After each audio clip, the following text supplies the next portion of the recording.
Welcome, James. It's really great to have you here in Sweden, Uppsala, during the program design and life coaching course. And let's start with a brief interview with you. James, you're a well-known strength coach in the fitness industry for many years now. Can you give us a brief story about your start as a strength coach back in the days?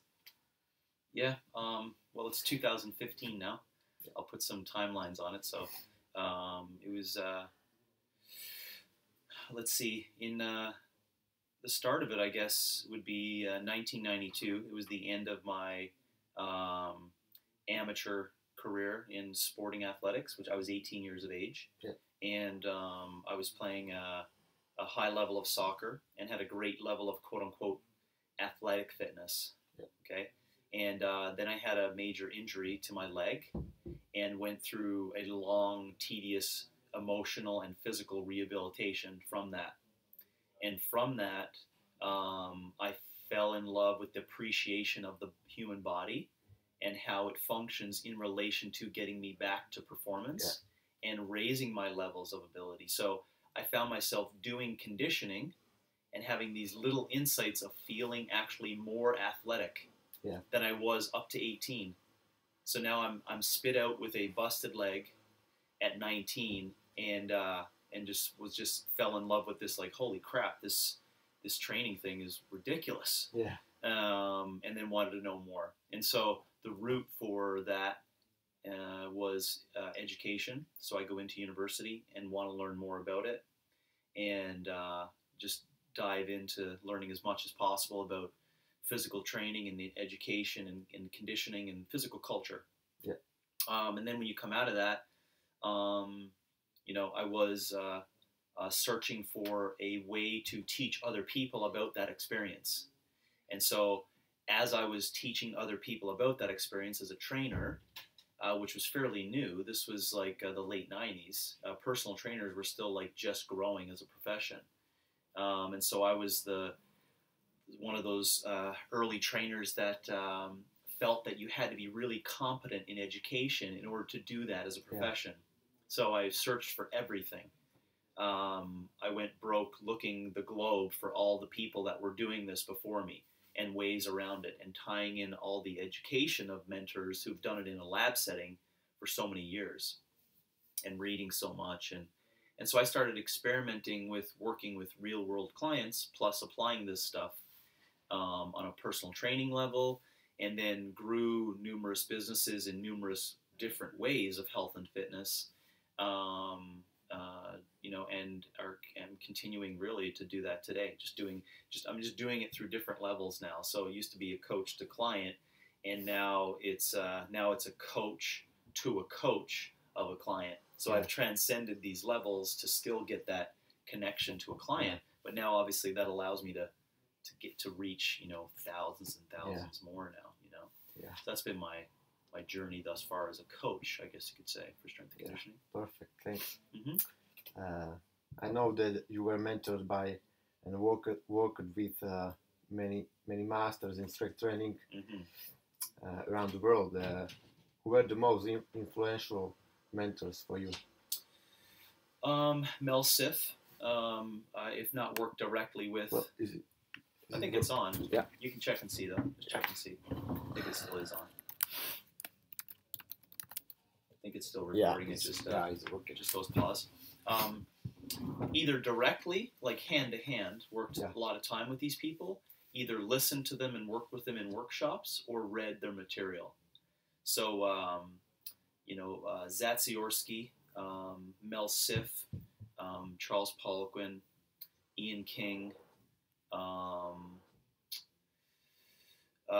Louis Simmons, Charles Staley, Juan Carlos Santana, Mark Verstegen, Paul Chek, Peter Twist,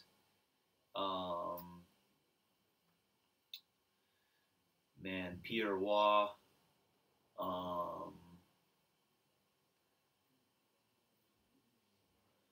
Mike Bergener,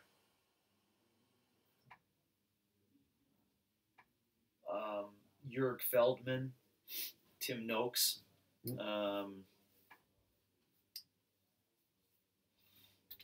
Bernie Novakowski.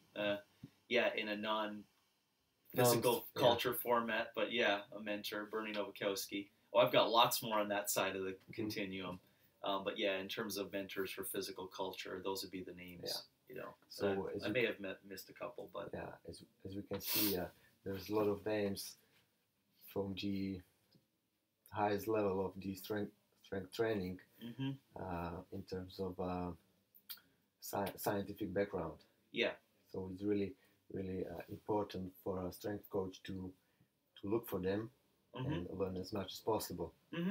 Well, I think within there's people that may have, you know, connected science to at a different time in their career and helped other people with that. But there's a lot of artistry in there as well.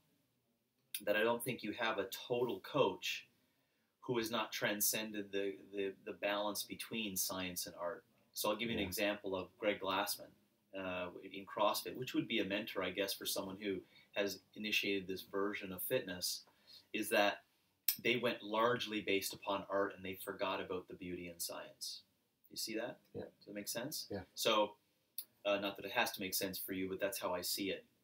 So if you're interviewing me, my answer is that science, you do need that as some part of the journey if you're going to be teaching other people. As we get into like branding and where you sit as a coach, let's say, for example, but you need to recognize the artistry in things and lack of truths and gray areas and how important that is for growth with, not on top of or below, but with scientific endeavors. You see that? You have to have science and application and numbers and truths and the search for it, but I think to be a total coach, you got to have this, I'm not sure how that works. Yeah. Does that make sense? Yeah. And so a lot of those mentors, we'll take someone for like Paul Chek, very well studied and smart, but so creative in terms of what the way things should be. You see that? Yeah. Yeah, and some people, you know, couldn't balance that, and that's where they lost touch in terms of their, you know, true impact. Yeah. You know, it's something like building the trust. Yes. So you have a big competency, but you are not able to spread your words. Yep. To other people because you don't care. Yeah. Or you're not reliable. Yeah. I got it. Okay. How important do you think the mentoring is for young strength coach development? I think in any, you know, monad situation, so a monad would be one coach, you can't really have happiness or fulfillment or growth if you don't have some kind of tension created on that monad. So in order to have that monad, you need to have what's called a dyadic tension, where you have to have someone or something, an idea or whatever case may be, that supports and challenges. Yeah. So in essence, for growth over time, you need a triad, because you need a reconciler that allows you to be a mentor to someone and be a mentee. Yeah. You have to be teaching someone and learning something. So it could be as simple as this. You go to university, you have a professor. The professor is the mentor. You speak to your mom and your family about what you're learning. They're the mentees. So that reflection of what you learn and how you teach those people is the true growth that occurs. Because then you can just go back and forth on how you teach them, and that message gets more and more clear. It becomes Mikhail's message because of what the mentor has told you. But that becomes your message, and a perfect message, when you start recognizing that the mentor's message is just an overlap on top of yours. Yeah. When people get this wrong is where they say that person is completely right, and that's exactly the way it's supposed to be done. Yeah. But that's not a mentor. A mentor does this. They give, and then they do that. They just let go of what they give. Yeah. So they say, it's not mine. It's yours to make it something. Yeah. So I think it's very important to have not just a mentor, but people that you can teach no matter where you are in your coaching. That could be your clients, right? That could be another trainer with you.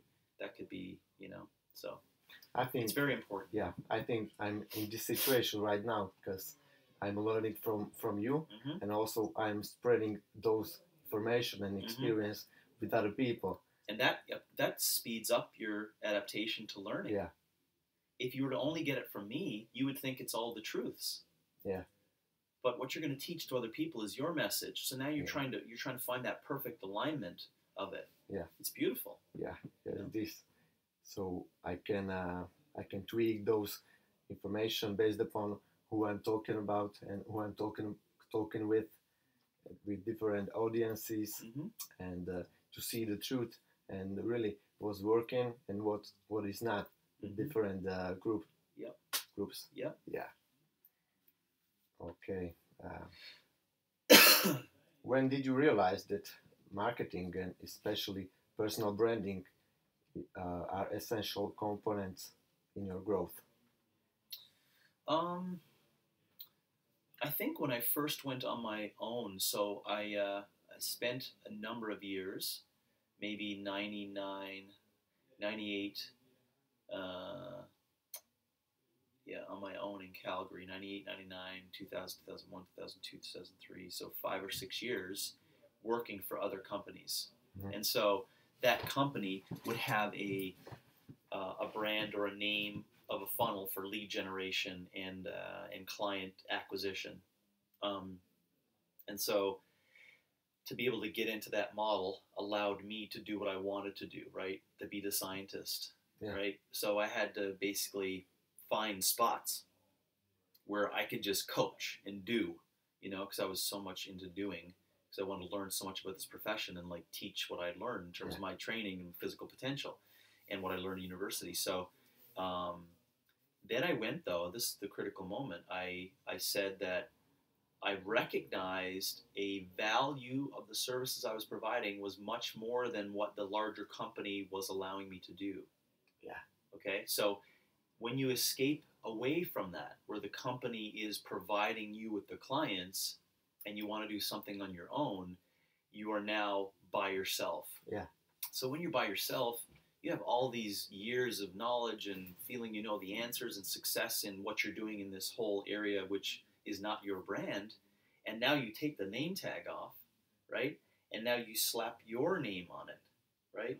So it feels uber proud, as a strength coach, based upon, it could be numerous reasons why people may feel that way, but I felt that way, I can only speak for myself, of that, the discomfort that was in it, and the excitement with the discomfort of like, I'm alone now, like I'm going broke, right? I took all my credit cards, I had 4 of them that went to zero, I had balances on them that were, $2,000, $3,000 in 4 different cards, and basically just swiped them all to get equipment, to renovate my basement in a home that we just bought.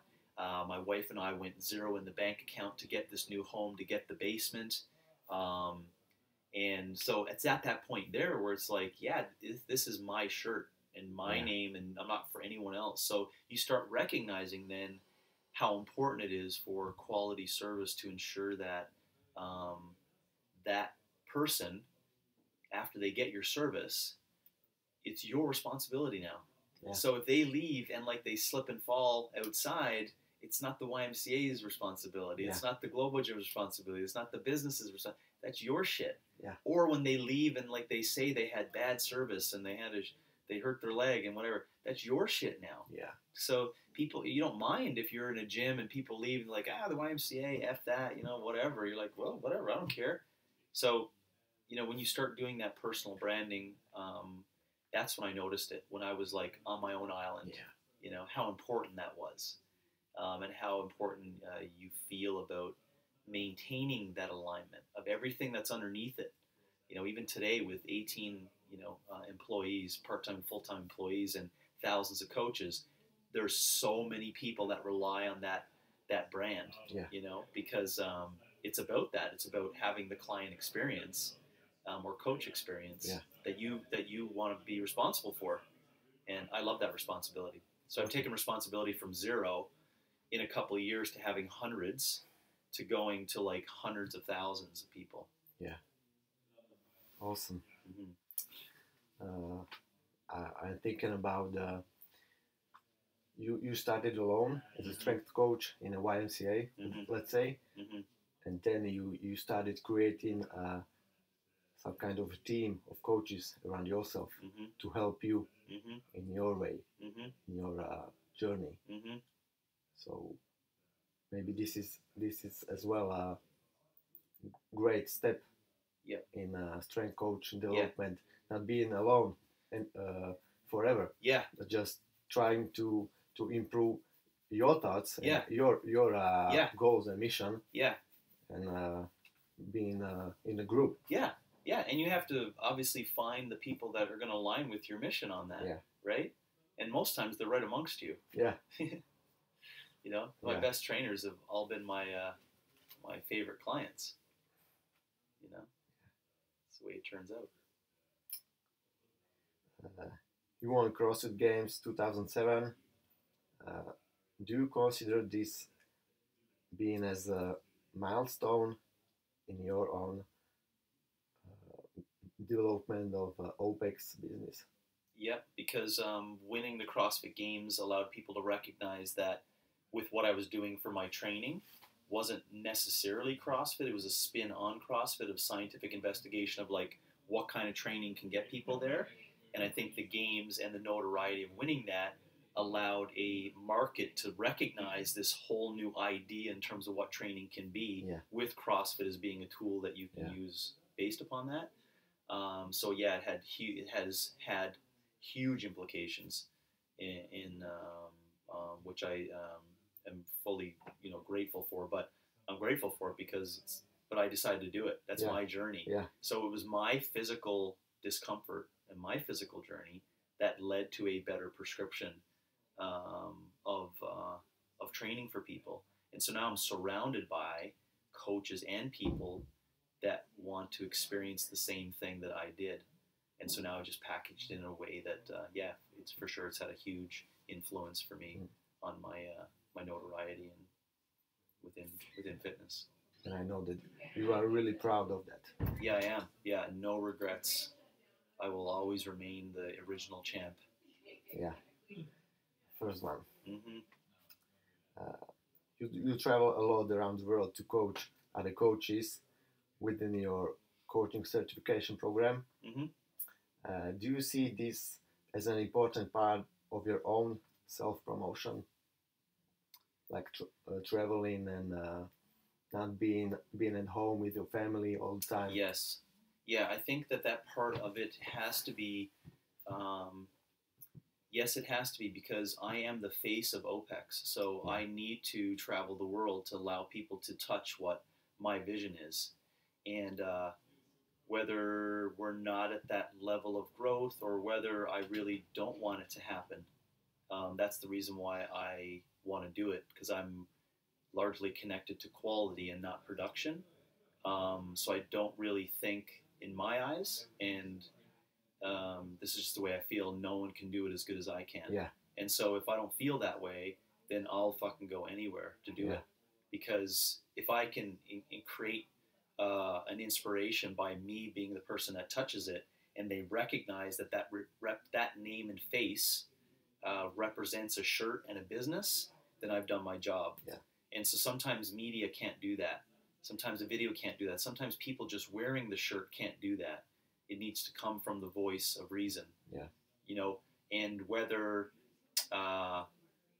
self-promotion is right or wrong, it's not a right or wrong, it just is. You have to be the face, because everyone underneath you, the coach and all the clients, for the method, the philosophy, everything, everyone has to believe in something. Right? And so if I want to be the person that gives people hope for that. I can say from my own experience, watching you on a video and listening to you, is way different than meeting you over here, third year in a row, and talking to you right now. So it's much different, and I think it's even more influential for me. And for sure for other people as well. Exactly. Yeah, exactly. So I think the self-promotion you speak of is very important for the t-shirt that I wear and the brand that I have and the business that I want to be responsible for, to take care of thousands of coaches. Because you can you can touch with thousands of other people in person, because some people don't rely on videos and audio recordings, so they just need that in-person touch. So it's really great that you feel that way. Speaking in front of audiences, coaching other coaches, what other ways of self-promotion, of personal branding are beneficial for promoting of a strength coach nowadays? Yeah, I think those things, and you can add results to that. Actually showing vulnerability of mistakes made, actually showing the opportunity to try new things, and showing that you're in the trenches practicing those things are very key. So we have athlete camps, we have individual clients in person that I work with, and I have clients online, and coaches of groups and coaches of clients. So you have to have social proof that you actually are trying the methods, practicing it, and the strength and conditioning professional needs to recognize that there's no such thing as a free lunch. Right? Nothing comes free in terms of your knowledge, acquisition of training, and what you believe is to be the truth in training. That takes fucking practice, a lot of it. And I'm still learning on that, how to refine all those things. So I think it's very important you provide social proof as a coach beyond that personal branding. Like consistently showing the market and the world and others around you, not for self-indulgence, not for narcissism, but to show you are actually working with people, right? If it's a business construct, and we're talking about branding and marketing, we're talking business, which means you want people to pay you for your services you're providing, or human services, right? Service to humans, right? If that's the case, there's got to be some cost to that. And then now we're talking about the value of it. Now we're talking about like how to align it, how to sell and market to that. You got to show people you're doing shit. You know, pictures of you instructing a proper deadlift, pictures of you, a video on like you should have your hands here, your feet here. You know, comments of you saying things like, when I do this with this person, this is what I did. And then with this person, I did it this way. And then for that person, I molded it this way. Because then the person who's influenced on that is like, holy shit, they're not just talking someone's language. They're saying, you know, their language, right? See how powerful that is for marketing as a coach? Yeah, it's like reading a new book about some training methods, but not really trying them on myself. So I've got no experience, no personal experience that I can spread out to other people and even talk about them. Like there's no connection between the education and practice.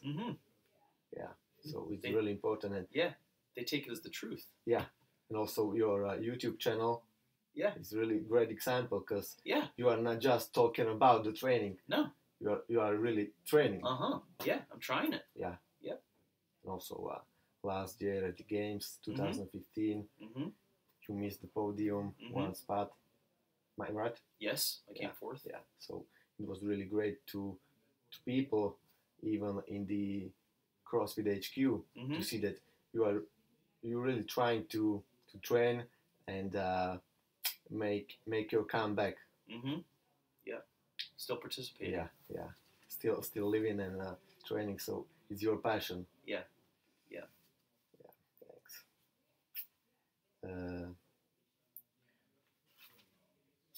I'll skip that one.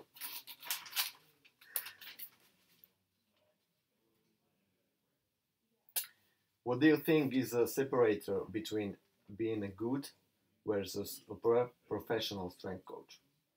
A good and a professional strength coach? Well, there's professional strength coaches that aren't good. I'm sorry? There's some professional strength coaches that aren't good. Yeah, you know what I mean. I mean like professional. Okay, so being like, good to better. Let's say. Experience. Time, experience, and conscious awareness. Watching things, learning trends, learning systems, learning how things work as time goes by. But time is a big component of that. Yeah, how to really, it does take time. It's a trade that there's so much to learn, but there's so much to do. So if you're really good at learning, you can pack stuff into 2 years and learn a ton. But if you're not good at, you got to recognize that you can't speed up doing. Yes. See that? You can't. You can't. So there has to be a lot of doing to get to a point of professionalism or better, let's say. Hey. Apologies, we're waiting on you. Our papers are in here. Okay. So it's like, yeah, for sure, it takes time to practice and play with your knowledge to be able to recognize some holes or mistakes or some missing links and try to learn and try to improve yourself as a coach. Yeah, because folks would say, well, it's like saying, well, how long does it take to do your CCP level 1? Oh, it's about a year, I guess. Yeah. And does that give me the requirements to be a good coach? I'm like, no, that's a lifetime. Yeah. So it's just like pre-qualification for a client. It's like, well, what is your version of a good coach? And if their version of a good coach is to learn a few things, that's different. Your version of a coach is to have a really big impact, no matter what your capabilities, your tools. I think it's a lifetime. I think as you create changes in individuals, that creates changes in generations. That that bleeds like a spider web. That it is just massive in terms of that. So that takes time. It's a lifetime, really. I'm thinking about, like, what does it mean to be good versus great? Yeah. So it depends on what is my standard and a starting point. Like what I think should be a great coach like. Yeah. Versus a good or a normal coach. Yeah, we have to. I guess we have to start with what would be an alignment of what we consider a coach, because there's multiple different coaches, right? And now there's online, in-person, water coaches, skill coaches, discipline. There's all kinds of coaches. Yeah. Some people that never coach anyone but are coaches. And so there's some coaches that have never done anything but are coaches. Yeah. So you see, it's all relative to what you consider that. And I think there's basic tenets, though, that you do no harm. Yeah. You give direction, and then probably a couple of other, basic guidelines in there.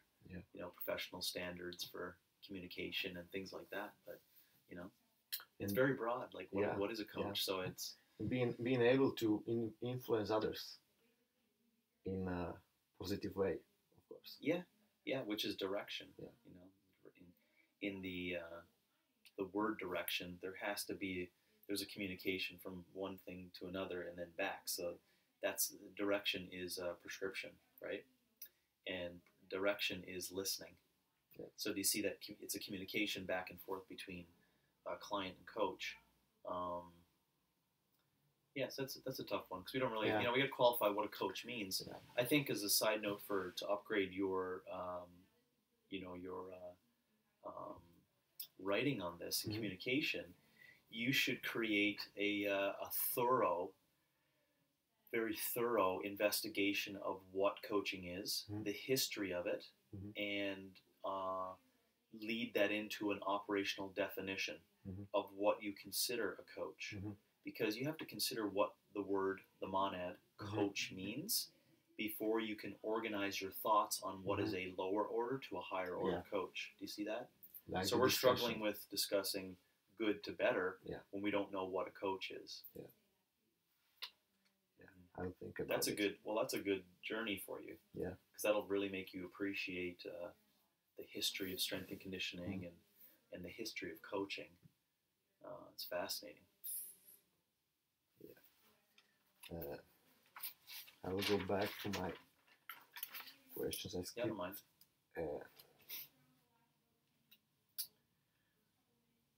we were discussing this before. You are the most influential person in my own development as a strength coach. I'm constantly learning and improving my coaching skills and knowledge, and that's the number one reason why I'm traveling here third year in a row and bringing new coaches with myself and creating my own coaching team. Your own message. Yeah, my own message, and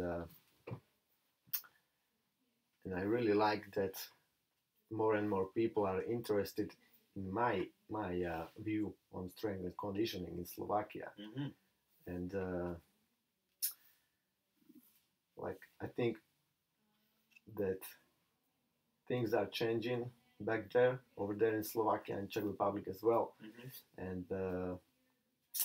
I think that trend is that the CCP course will be something like the must do and the standard for being successful in coaching, because you are not providing only a program design and assessment, but also other three elements of coaching, and those three elements are really missing links in a lot of coaches' minds. Being able to even talk with people, and communicate. Communication, being able to prescribe some nutrition, and also how to sell it, how to talk with the market and spread your news, your message. So it's really wonderful package of coaching experience and education material that you provide for us, and I'm really grateful for that. Because one of the reasons why I like you and travel here is because you challenge and support me at the same time, which allows me to grow as much as possible. Like you said before, speed of growth happens on that challenge and support. I really like that. Yeah, because it's not only about me reading your notes or listening to you, but also, and when I ask you some questions, you give me an answer. Maybe sometimes you give me an answer that supports me, but also you can't leave that without letting me to think about more about that topic. You know what I mean? Yeah. Work with it a little bit. Yeah. By yourself. Yeah. Just on your own. Yeah. You give me an answer, but also you are giving me some kind of question as well. Like, what is beyond that? Yeah. It's beautiful. Support and challenge. Yeah, that's key. Well, that's what my mentors did too, is that I really appreciated the right kind of support, but I didn't really get inspired if I was just patted on the back all the time, you know. Yeah, there's no inspiration. Good job, James. Yeah, well done, you know. That's exactly how it's done. That just wasn't fulfilling for me. And I think my personality in that has helped other people, I believe. Because I don't, even personally, I'm not melodramatic. I don't get caught up on winning, losing, birthdays, holidays, fashion, clothes, just for me, my own personality that leads into that. It's that I think that's the beauty around, I think, wanting to create change happens within yourself, and then people can get inspired by that. Right? So I create inspiration by not giving answers. And the reason why I do that is because of my own story, that I learned and I grew because I had to figure stuff out for myself. And so if you like it or not, I really don't care. But you got to. So I can tell you one thing, and if you're disappointed because you don't have the answer and you got to go do it, I know that one day you'll get hit with the holy shit. He said that, and I had to live it in order to understand it. So I can transcend time for that coach, And I think it's important to say, I'm going to help you a little bit, okay? But I can't give you the answer, which I could, but I won't. Yeah. Because you're going to have a sweeter feeling on the other side when you do it yourself. Yeah. Right? Now it's like, mind-blowing. But that's a mastering coach, right? Is to like just give you enough to create that within yourself. Because then it's not mine. It's yours. Yeah. Right? And so that's, I think, the best way to pass on that that piece over time. Yeah. I think this is one of the main ideas of your coaching courses, not giving the answers at all, and just giving some kind of principles and methods that works. And our role is to play with them and see what works with certain people and certain individuals, and not having the answer at all for everything. Yeah. Just because everything is different. Yeah. And it's not like white or black. It's gray. Yeah. Lots of gray. But then knowing where to go white and black is key. James, what are your goals in the coming years in a business of OPEX? Well, I think personal goals leads into that kind of stuff. So personal goals, I want to compete in CrossFit next year again. So I have a year-long plan to get prepared and have to really enjoy training with lots of learning and good improvements in that, of what my improvements are. So a physical year of that, and and that being a high value for me, all the things underneath it will just fall into place. So aligning up my family and resources and business and all those things to make sure that I still want to do that and participate. I think a goal for me over the next year or 2 years is to get away from coaching individuals more so, and to allow those current coaches or those clients to work with my team of coaches, so that I can move into a role of the speed at which OPEX needs nurturing for the current coaches that are coming through, to ensure that those people are upgraded in continual education, are having a great alignment of their journey as a coach, creating new ideas in what the next evolution is for the CCP coach and their evolution, and then to increase the overall brand of OPEX, which means a lot. There's a lot underneath that as to how to do that, but that's a heavy 2 years right there to do that. And so that's my goal, is to refine the CCP, to package it better, to the whole process of it for the client and the coach continuum, to make it smooth and really effective. And there's a lot of things on either ends that need improving. And so my allotment of time has to go to working on those things with my team. I'm the creative director of all of it and the fulfiller. So I go and I'm the soldier who gets up in front and says, this is the way it is. But I'm also the person that has to lead the philosophy and the vision. Not necessarily the doer of all the things that connect those points. So I really have to allot my time over the next year, 2 years to go after that. The business as OPEX, we're looking to grow our online exclusive market to a large number, and we have a real great funnel and system set up to make that work now. And we want to be a leader in the market of that, and show with systems and business and leveraging that with success and results and data, that we are a leader in that, and that no one can do it as good. They can try, but they can't. And then hopefully acquire a number of businesses that want to work with us under that brand and increase that. And then the second pie is the CCP. We want to turn the 1,300 coaches in 47 countries and 6 continents. We want to turn that into 2,000 by the end of 2015, and we want a place for all those people to continue, so it grows this idea of what it is to be what it means to be a CCP coach. There's really no meaning to that. What does it mean to be a level 1 CCP coach? What does that mean? And so I think we need to work big on refining that over the next year. So that's a big goal for business-wise for me, to do that. Perfect. So we are looking forward to it. Yeah, it's gonna be fun. yeah, it's going to be even better. Even if it's Yeah. possible, it'll be even better. Perfect. Yeah. So thank you for this interview. Yeah. Thanks for your questions. Yeah, I wish you the best of luck.